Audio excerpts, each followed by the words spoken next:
Mən həqiqətən bir hekayəni mənə bu qədər həyati dərsi verəcəyini heç ağlımın ucundan keçməzdi. Demək, hekayələrin birində yazırdı ki, bir hekayə oxumuşdum, yazırdı ki, bir gün Həzrəti Musa ilə Allah söhbət edirmiş. Həzrəti Musa Allaha deyib ki, ey gözəl Allah, cənnətdə hər kəsin qonşusu olacaq. Bəs mənim qonşum kimdir? Allah cavabında deyərmiş, ey Həzrəti Musa, sənin qonşun Uzqar kəndlərin birində bir qəssabdır.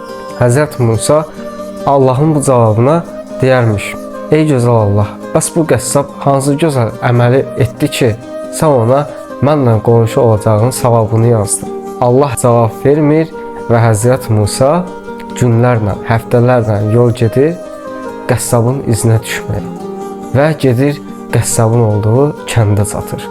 Kəndə çatır və qəssabın işlədiyi bir mağazaya girir. Mən Allahın bir bəndəsiyəm, buradan keçirdim, amma qalamağa yerim yoxdur, yeməyə içməyə də yeməyim yoxdur. Məni qonaq edə bilərsinizmi? Amma kim olduğunu demir.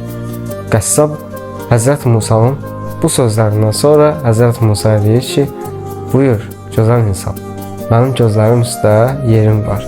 Neçə gün istəyirsinizsə qonağım ola bilərsiniz. Qəssab Həzrəti Musanın yeməyini verir, suyunu verir və qəssab Həzrəti Musadan 15 dəqiqə izin istəyərmiş. Mənə 15 dəqiqə bağışlayarsınızmı?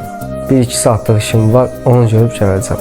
Həzrəti Musa da deyərmiş ki, buyurun. Nəysə qəssab gedib işini görür, gəlir.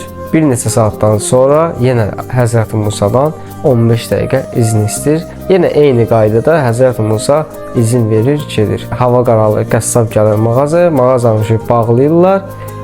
Həzrəti Musa ilə qəssabın evinə gedirlər. Nəysə, uzun sözün qısası, qəssab yenə Həzrəti Musadan 15 dəqiqə izin istəyir.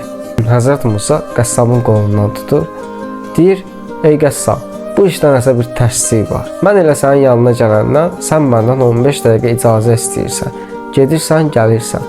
Nə iş çevirirsən? Mənə də maraqlı gəldi. Bəlkə mən də səndən gəlim. Qəssab Həzrəti Musanın bu təklifini qəbul edir və deyir ki, buyurun, gələ bilərsiniz. Həzrəti Musa da, qəssab da bir otağa girirlər və yatağa uzanmış yaşlı bir qadın görürlər. Həzrəti Musa qəssaba deyərmiş, ey qəssab, bəs burada uzanan qadın kimdir? Qəssab deyərmiş, anamdır, 20 ildir yataq xəstəsidir, beldən aşağısı işləmir. Mən də hər 2 saatdan bir anamın ən çox sevdiyi supunu hazırlayıb gətirib anama veririm. Anamın ehtiyaclarını görürəm, yenidən işimin üstünə qayıdıram. 44 yaşım var, 20 ildir bu belə davam edir, heç vaxt da ailə qurmadım.